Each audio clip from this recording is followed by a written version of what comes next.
I didn't crash the wedding. I crashed a multi-million-dollar financial cover-up. The day Julian Hayes and I were supposed to exchange vows in a small, elegant ceremony overlooking the Boston Harbor, I was standing in a dilapidated, salt-stained house in Salem, Massachusetts, clutching a crumpled foreclosure notice. The house was not just abandoned, it was a mausoleum of broken promises and debt, and it held the terrifying answer to why my otherwise perfect fiancé had been lying to me for 2 years. He had meticulously fabricated a narrative, telling me his family was simply gone, lost to time and bad decisions. He never mentioned they were drowning in a financial disaster that he was frantically trying to hide. Nor did he mention the most vulnerable casualty of that disaster, his teenage nephew, Liam, still living in the toxic shadow of his family's ruins, clinging to the rotting structure. The most valuable thing I held that day wasn't a diamond ring. It was the paperwork that could either save his nephew's future or send Julian's carefully constructed life and our joint assets crashing down into legal chaos. I, Amelia Thorne, the expert financial analyst, was about to drop the full weight of my due diligence right onto the marble countertop of his high-rise penthouse kitchen. I wasn't there to yell or cry. I was there to present an ultimatum demanding he choose, once and for all, between his pristine reputation and his abandoned family. I was done being the naive fiancé. I was becoming the CEO of our future, and Julian Hayes was about to receive the terms of my non-negotiable merger. And what I discovered in that crumbling house would either save a boy's life or destroy Julian Hayes in front of the entire city. I was a creature of spreadsheets and logic, a fact I was always rather proud of. As a senior financial analyst for a major investment firm in Boston, I lived and breathed due diligence. My world was quantifiable: risk assessment, asset management, and solid projections. I understood that emotion was a variable best kept out of the balance sheet. That's perhaps why Julian Hayes had appealed to me so deeply. He was an architect, a man who valued structure, who built things that lasted. He promised a future defined by clean lines and stability. Julian was handsome, of course, with that kind of sculpted profile you see on bespoke menswear ads. But it was his stability I truly fell for. He was 3 years older than me, already a managing partner at a boutique firm specializing in historical restorations. He was meticulous.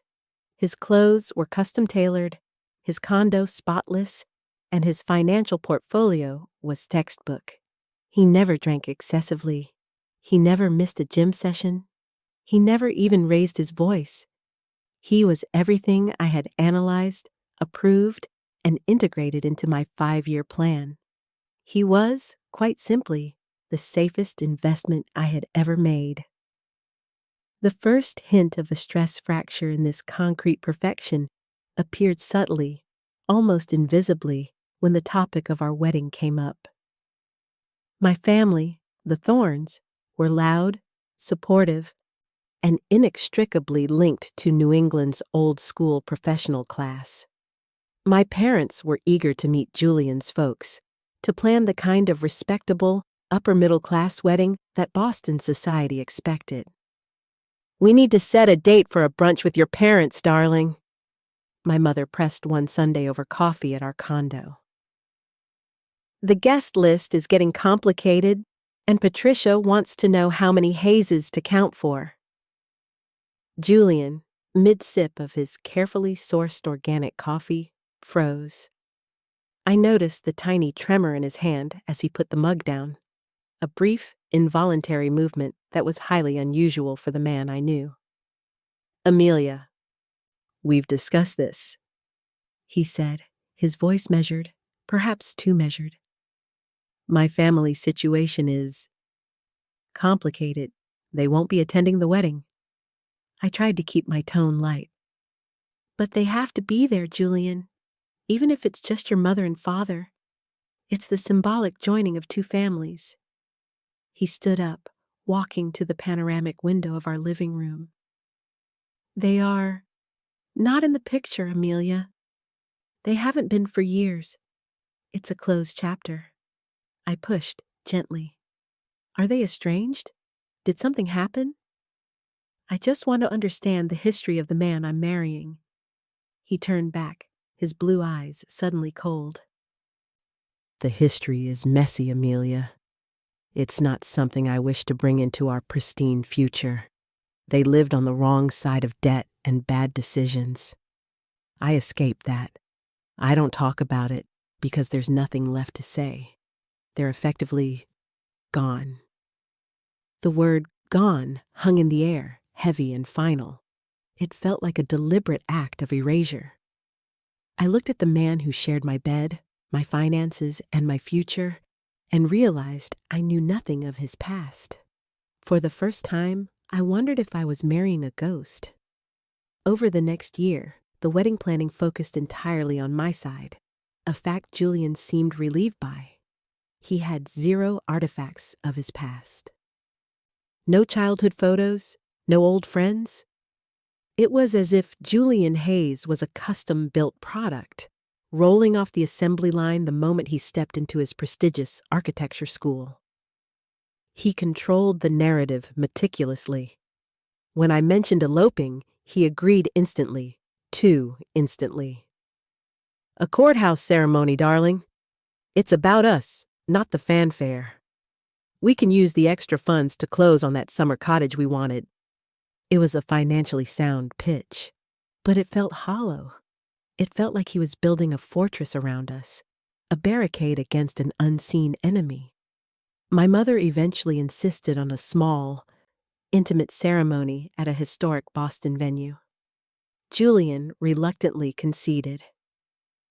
Fine, he sighed, the concession clearly grating on his nerves. But no invitations for anyone who isn't explicitly on our current list. Keep the guest list clean, Amelia. That's my only request. The underlying tension was always there, a persistent hum of anxiety whenever the word family or past was mentioned. I told myself I was respecting his boundaries, rationalizing his silence as understandable trauma. But deep down, the analyst in me knew. You are missing key data. The crucial piece of missing data, the anomaly that shattered the perfect projection, appeared 2 weeks before the wedding. I was retrieving our joint bank statements from the file cabinet in Julian's private study, a role he happily deferred to my financial expertise. The study was always kept locked, a habit he claimed was necessary for client confidentiality. I had a key. While searching, I noticed a file tucked behind the thick stack of blueprints for his latest major project, concealed from plain view. It wasn't a sleek, labeled client file. It was an accordion folder, worn and slightly dog-eared, secured with a frayed piece of twine. It looked old, messy, and fundamentally out of place in Julian's controlled environment. My instincts flared. I hesitated for maybe 5 seconds. Ignoring a glaring anomaly is negligence. I pulled the folder out. Inside, there were only documents, legal documents. The first one, highlighted in faded yellow, was dated 6 months prior. It was a formal notice of pending foreclosure. My blood ran cold. The notice listed the debtor as the estate of Marcus Hayes, and critically, the guarantor as Julian Hayes. The property was a large residential address in Salem, Massachusetts. The amount owed? A staggering $2.3 million. The shock was physical. My hand trembled violently, and the document slipped, fluttering down to the polished floor. It wasn't just a piece of paper. It was a physical manifestation of his lie, a financial monster he had sworn didn't exist. I took a deep, shuddering breath, forcing the analyst back into command. No emotion, just data. I knelt and picked up the paper, refolding it slowly, turning it into a battle plan. Julian hadn't just escaped debt. He was submerged in a multi-million-dollar catastrophe, acting as the silent, desperate guarantor for his deceased relative's failure. He wasn't gone from his family. He was still their financial shield, a fact that changed his entire financial standing. I stared at the name, Marcus Hayes. An older brother, perhaps? A name he had never uttered. The debt was suffocating, the address was crumbling, and my fiancé had expertly concealed it all. It wasn't just a lie. It was a fundamental misrepresentation of our financial reality. The number on the page wasn't just debt. It was the detonator to our entire future. I carefully replaced the notice exactly as I had found it. Later that evening, after Julian had gone to his mandatory gym session, I sat on the sofa, scrolling through my contact list. I needed a cover. I needed to act fast. I called my mother. "Hello, Mom," I said, forcing a bright, cheerful tone into my voice. "The wedding planning is moving along beautifully.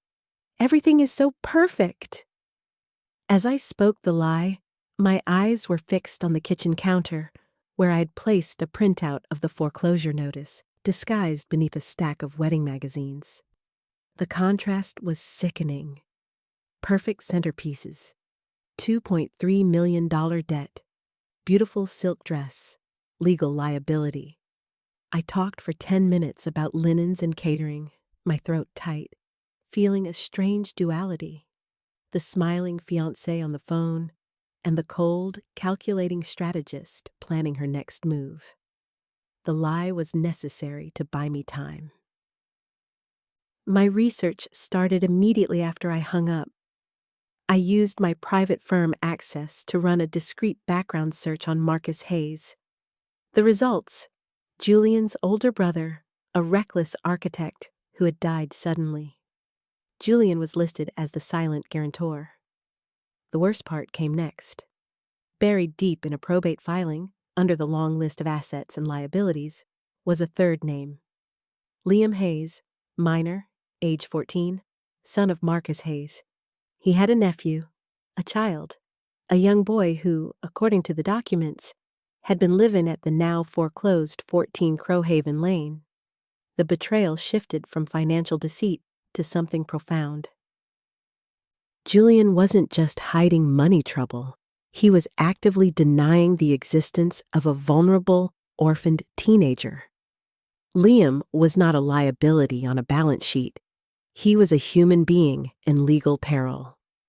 I knew instantly my next move had to be physical.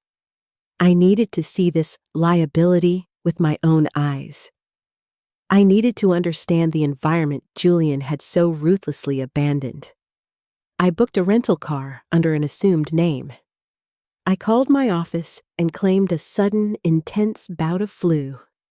Julian accepted it without question. The clock on Julian's perfect life was ticking, and I was about to travel straight into the heart of his carefully concealed darkness. The meticulous rhythm of my life did not falter, but the internal soundtrack had changed. It was the rhythm of my life didn't falter, but the music had changed. It was no longer a calm, measured symphony. It was the frantic ticking of a stopwatch. Each second, a reminder that my wedding was only 2 weeks away. Every conversation with Julian became a performance of normalcy, while underneath, I was calculating the risks. I called my office and reported the flu, a plausible excuse in New England during spring. Julian accepted it without suspicion, too buried in preparing a career-defining presentation to notice my icy calm. The truth was, I needed every hour for my own investigation.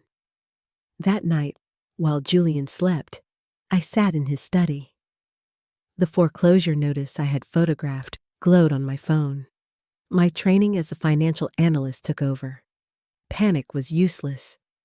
Data was power.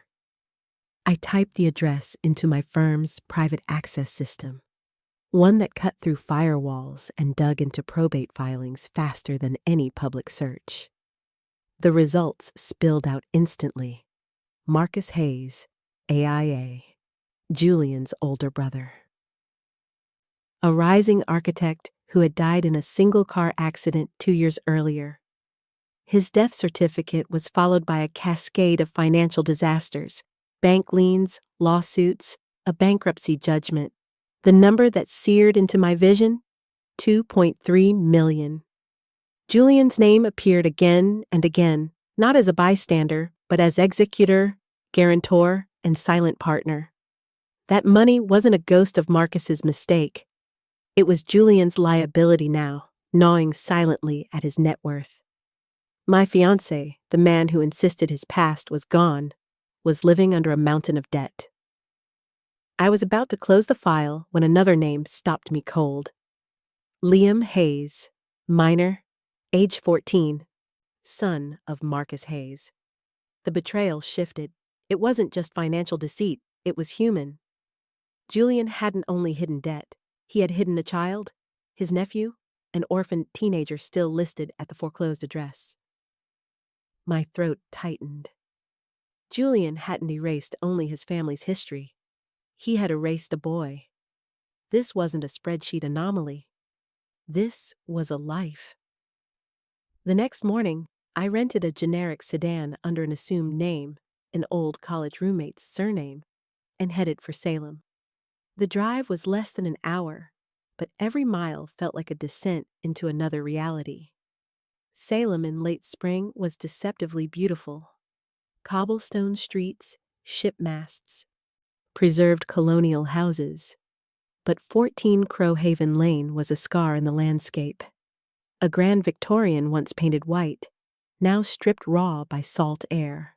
Shattered eaves, weeds clawing through the yard, a porch sagging like tired shoulders. It screamed foreclosure. It was the antithesis of Julian's sterile, spotless condo in Boston. I parked several streets away, notebook hidden in my coat. As I approached, I saw the front door hanging from a rusted chain. I knocked lightly. Nothing. I knocked harder. A voice cracked from the side yard, wary, defensive, too deep for a child, too young for a man. Go away. We don't have money for bills or lawyers. I followed the sound and found him. Liam Hayes stood by a broken basement window, hammer in hand, trying to nail warped plywood across the frame. He was 14, but his gaunt posture and guarded eyes made him look decades older. Julian's eyes, unmistakable, stared back at me, but hollow, shadowed with exhaustion. His hammer clattered to the ground when he saw me. Who are you? You look like a lawyer. I raised both hands. I'm not from the bank. My name's Amelia. I know your uncle, Julian Hayes.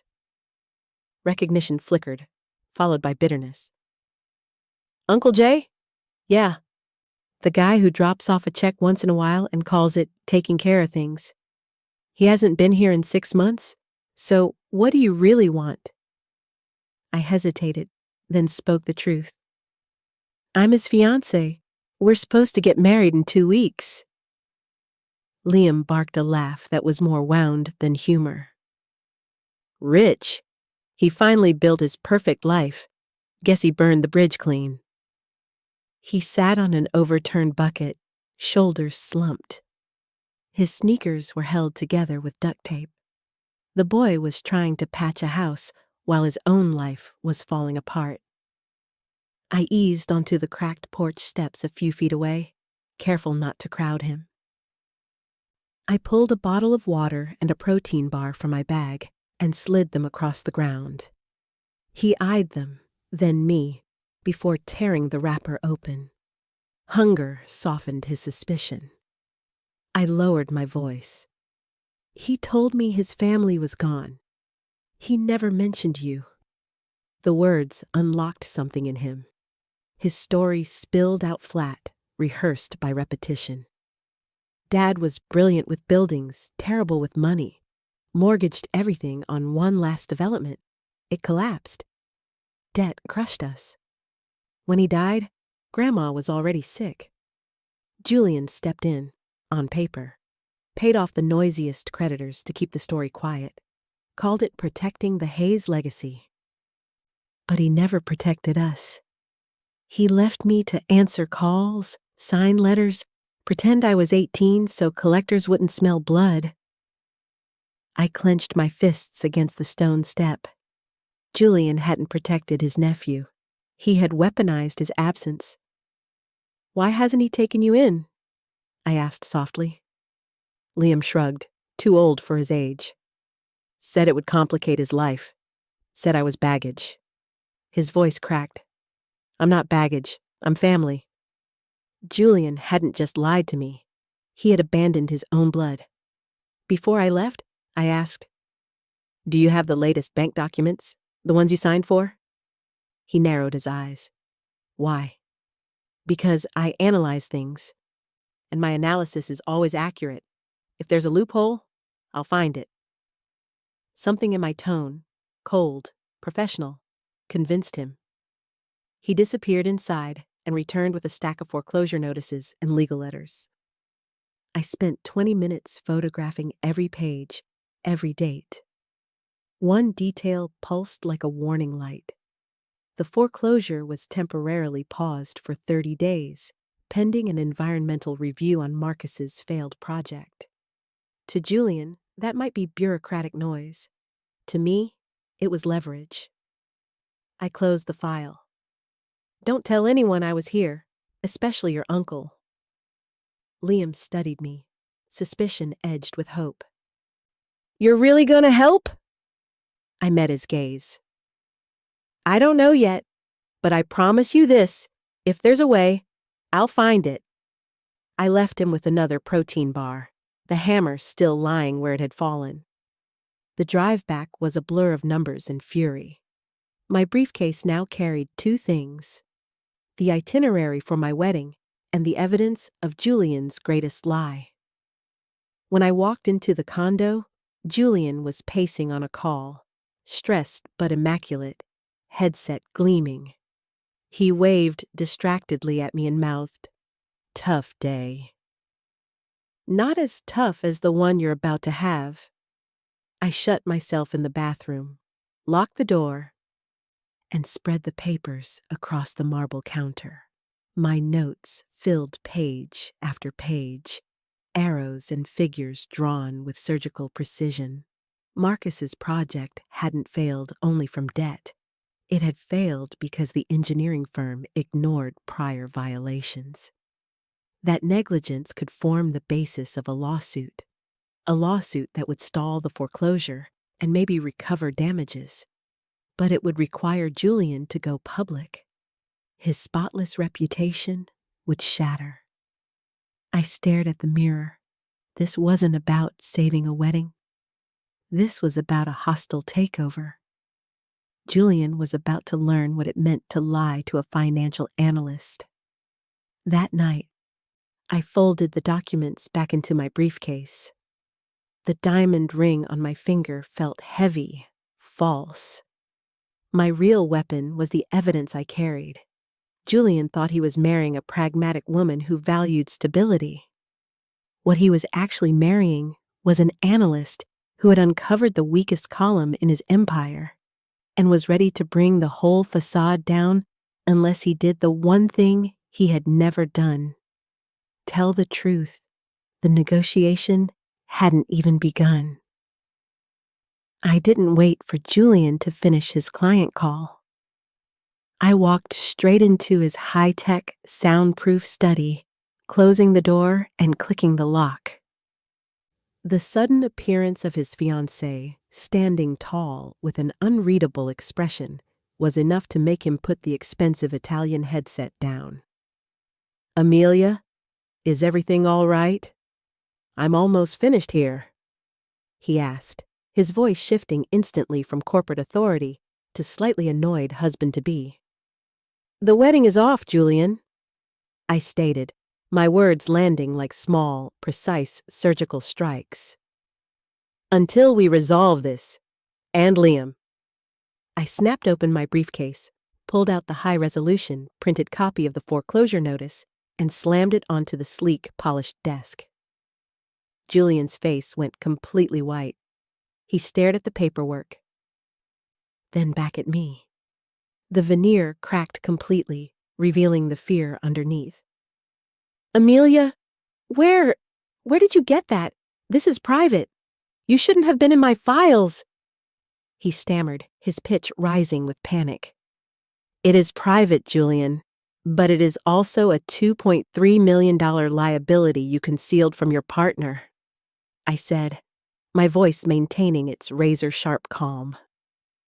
"Worse, it's a moral hazard.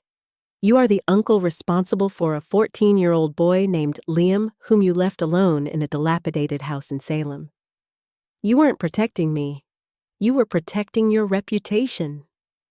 I slid a clean legal pad across the desk, my professional war plan.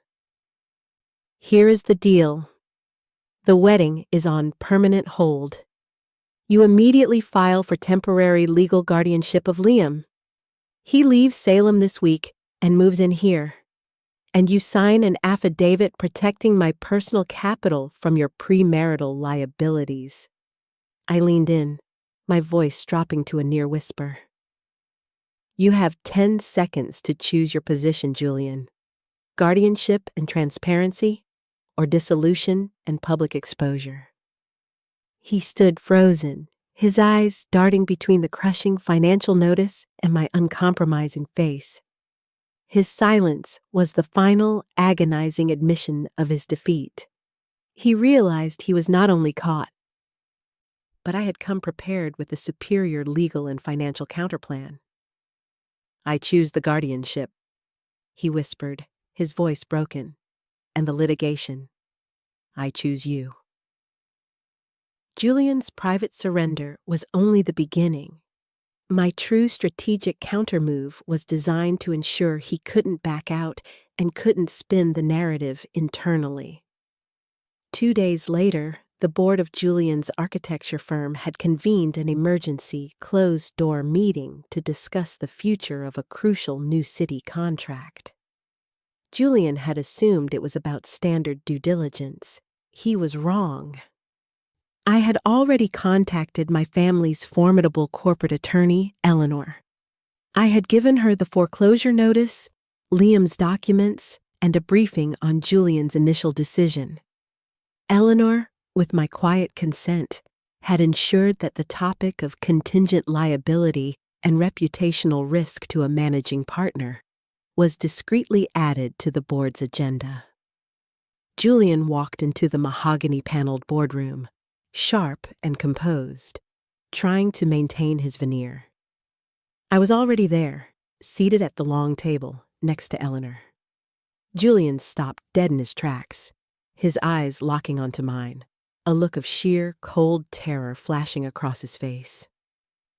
Eleanor began the presentation not with an accusation, but with a neutral, professional tone, projecting the foreclosure notice onto the screen behind Julian.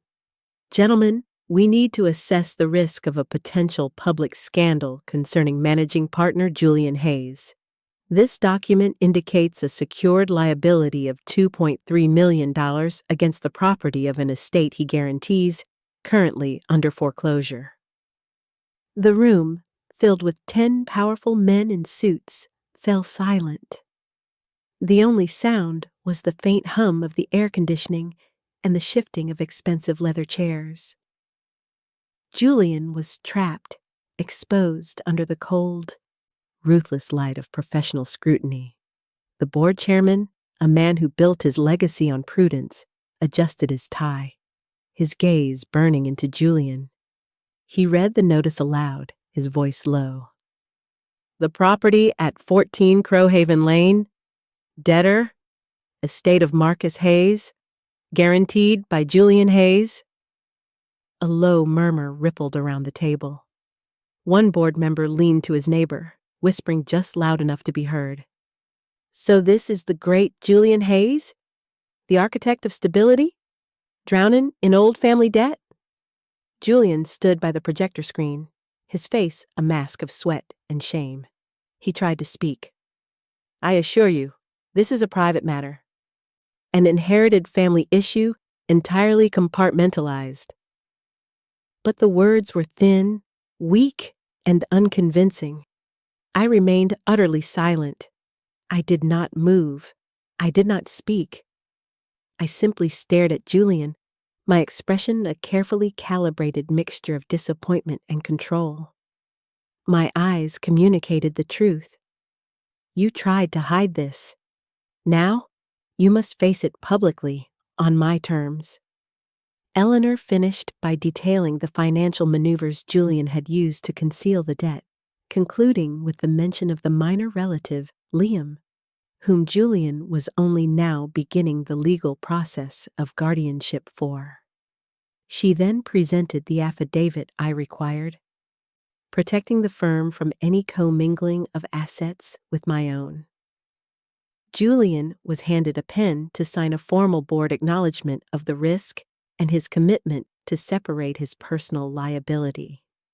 His hand, the hand that designed massive, towering structures, was shaking uncontrollably.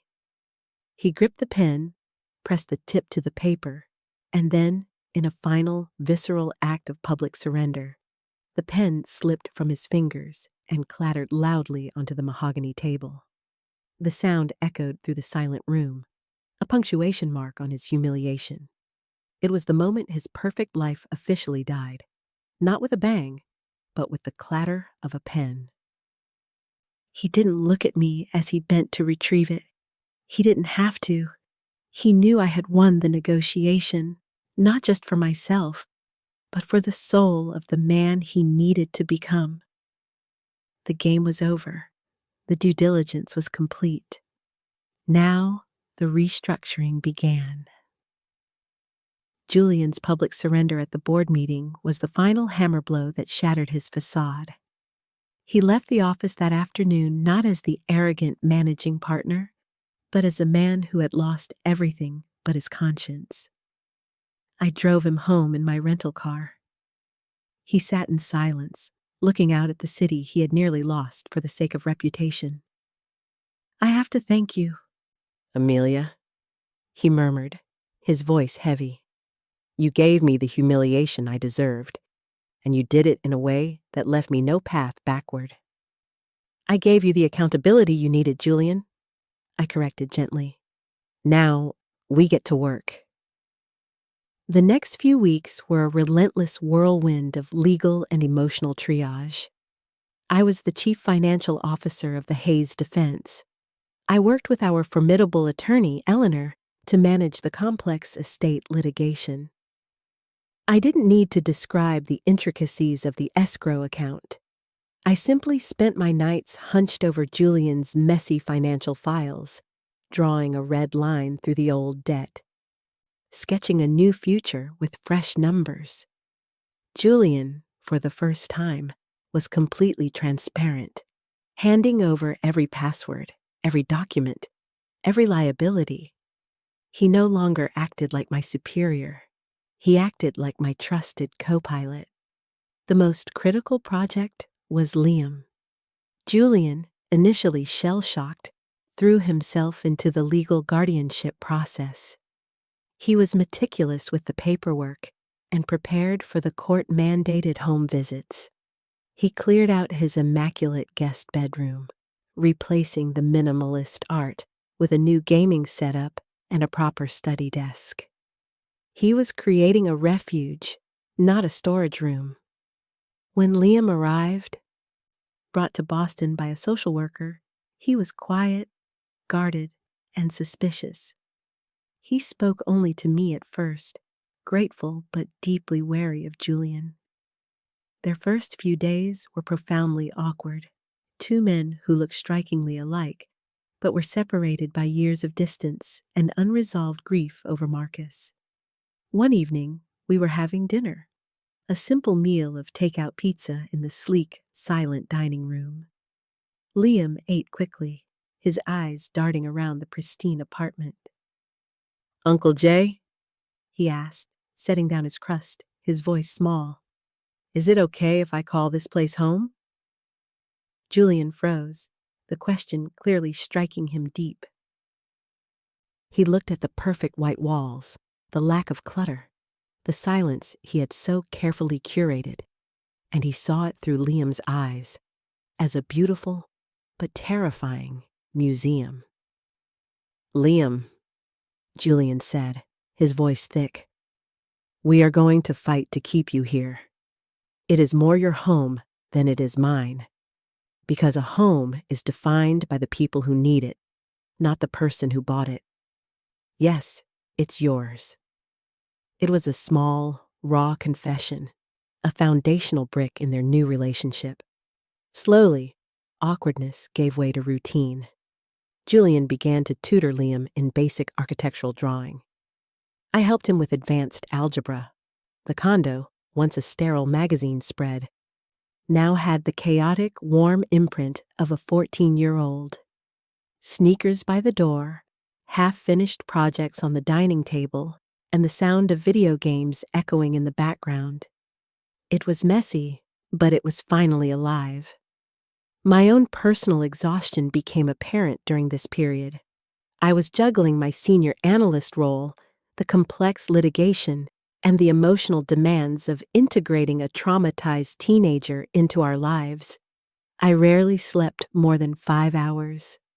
One night, around 3 a.m, I was asleep on the kitchen island, head resting on my crossed arms, surrounded by tax codes and bank statements.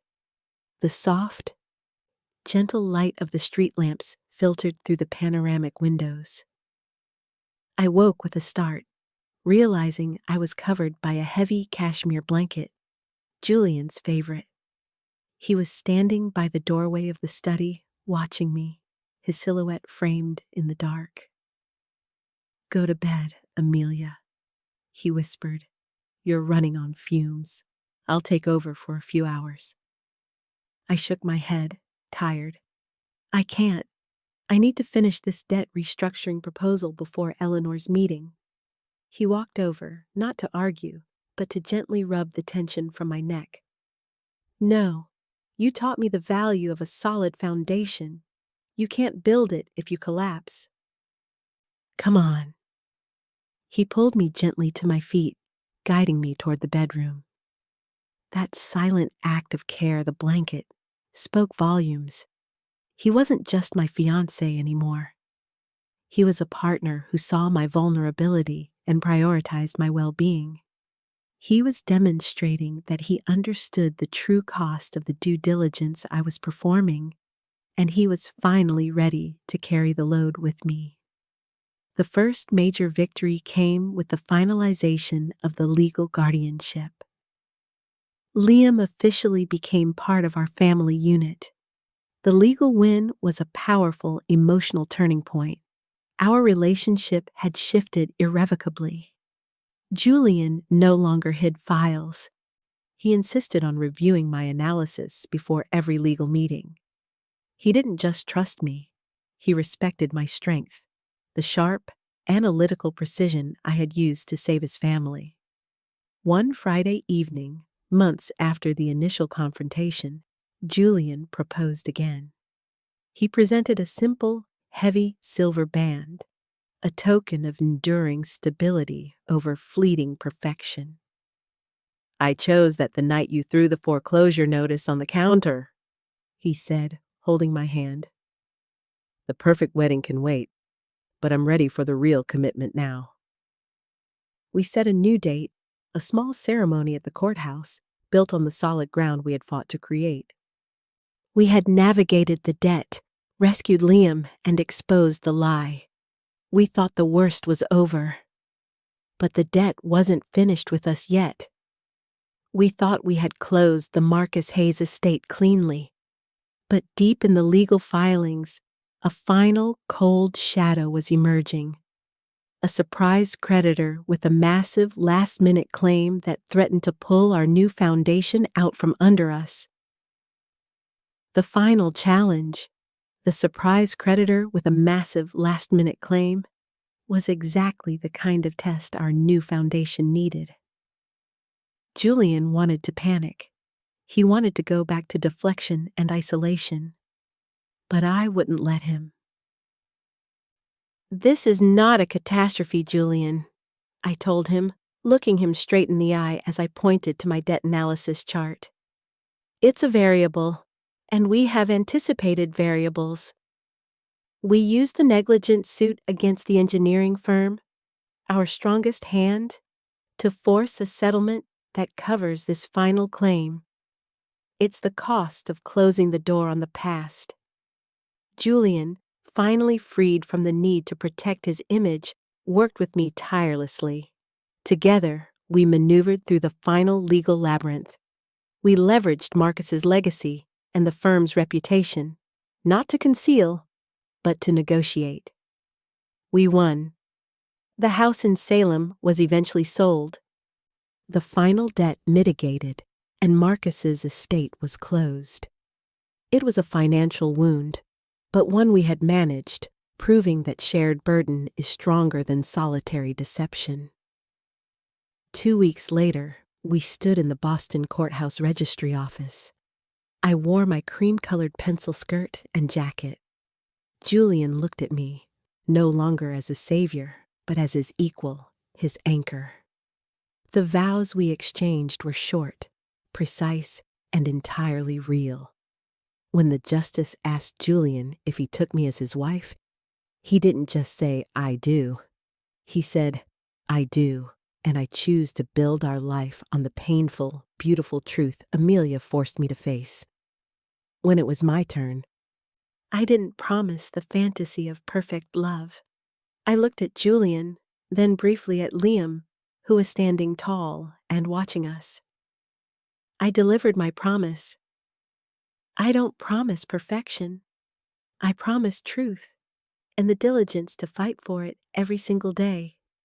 It was the most honest vow either of us could have made. After the ceremony, we went to a small Italian cafe. No fanfare, just the joy of a new beginning. Liam, sitting between us, now called Julian Dad without hesitation, the name sounding entirely natural. Our life found its rhythm. The condo was messy, loud, and full of life. Julian thrived, no longer shackled by secrecy. He started an evening class teaching young, ambitious architectural students. We never bought the summer cottage. Instead, we used our saved capital to create the Marcus Hayes Memorial Scholarship Fund for young architectural students struggling with tuition and mounting debt, a way to help the next generation avoid the exact financial pitfalls that had destroyed Marcus. The most powerful moment of empowerment came months later at the inaugural ceremony for the scholarship fund. Julian gave a speech, admitting his brother's failures, but focusing on the power of second chances. Then, it was my turn to sign the paperwork. I sat at a massive, polished table, placing my signature on the first large check to be awarded. My hand was steady. My face was composed. Her pen, not his lies, rewrote the Hayes legacy. It was a visible, tangible symbol that my intelligence, my resources, and my truth had fundamentally redeemed Julian's deepest shame. Our marriage was an unconventional, formidable partnership. Julian didn't just trust me. He depended on my analytical strength. He taught me the beauty of imperfect design. I taught him that stability comes from addressing risk, not avoiding it. To the powerful, intelligent women listening to my voice, the CEOs of their own lives. The greatest act of betrayal is not the affair. It is the fundamental misrepresentation of who your partner is and the financial foundation you are being asked to build your life upon. Julian thought he was protecting me by concealing the debt and his nephew. He was wrong. He was devaluing my strength and my capacity to handle the truth. His silence was an act of profound disrespect. My strategic action, my secret journey to Salem, was the ultimate act of self-respect. I was not motivated by vengeance, but by a cold, hard calculation. I cannot marry a lie. If your partner is hiding documents, locking away their past, or refusing to introduce you to their reality, they are telling you they believe you are too weak to share the burden. Prove them wrong. Trust your due diligence. Do not be afraid to open the locked folder, to drive to the forgotten address, or to demand the total transparency that is your right. Use your intelligence, your resources, and your courage to force the truth into the light. Because the only way to build a marriage that lasts is on a foundation that is fully, painfully, and beautifully real. Don't just survive the betrayal. Analyze it, restructure it, and use your intelligence to build a better future. My courage to act on my analysis saved a young boy and a man's soul, and ultimately it saved our family. And that, ladies, is the most profitable deal you will ever close. The family Julian wanted to erase, Marcus, Liam, and the weight of the past, became the very foundation of our future. Our perfect ending wasn't a mansion or a lavish wedding. It was a simple moment, months after the chaos subsided. I stood beside Julian and Liam in our living room. We were taking a simple family portrait for Liam's school. Afterwards, Liam insisted on making a copy for his father. He placed a small, simple framed picture, Amelia, Julian, and Liam, smiling awkwardly but genuinely, on the mantelpiece right next to the commemorative photo of Marcus Hayes. The past wasn't erased, it was integrated. We didn't forget Marcus. We carried his memory forward, openly. That simple framed picture of our messy, complicated, and utterly real family was the only perfection I ever needed. Now, I want to hear from you. Have you ever had to perform your own due diligence on a relationship? What documents did you find that changed everything? Tell me in the comments below. And don't forget to like and subscribe for more stories of courage and strategic empowerment. To the powerful, intelligent women listening to my voice, the CEOs of their own lives. The truth I uncovered about Julian taught me the most painful lesson. The greatest act of betrayal is not the affair. It is the fundamental misrepresentation of who your partner is and the financial foundation you are being asked to build your life upon. Julian thought he was protecting me by concealing the debt and his nephew. He was wrong. He was devaluing my strength and my capacity to handle the truth. His silence was an act of profound disrespect that I refused to accept. My strategic action, my secret journey to Salem, was the ultimate act of self-respect. I was not motivated by vengeance, but by a cold, hard calculation. I cannot marry a lie. If your partner is hiding documents, locking away their past, or refusing to introduce you to their reality, they are telling you they believe you are too weak to share the burden. Prove them wrong. Trust your due diligence. Do not be afraid to open the locked folder, to drive to the forgotten address, or to demand the total transparency that is your right. Use your intelligence, your resources, and your courage to force the truth into the light. The truth is messy, but it is the only ground solid enough to build a future on.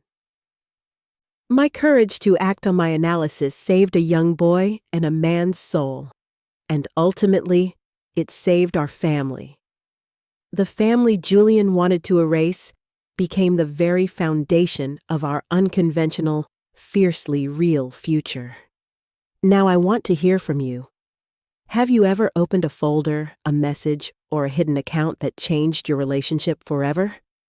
Share your story below. I read every single one. Because surviving betrayal isn't enough. You must restructure it into your power. And that's how you win. Don't forget to like and subscribe for more stories of courage and strategic empowerment.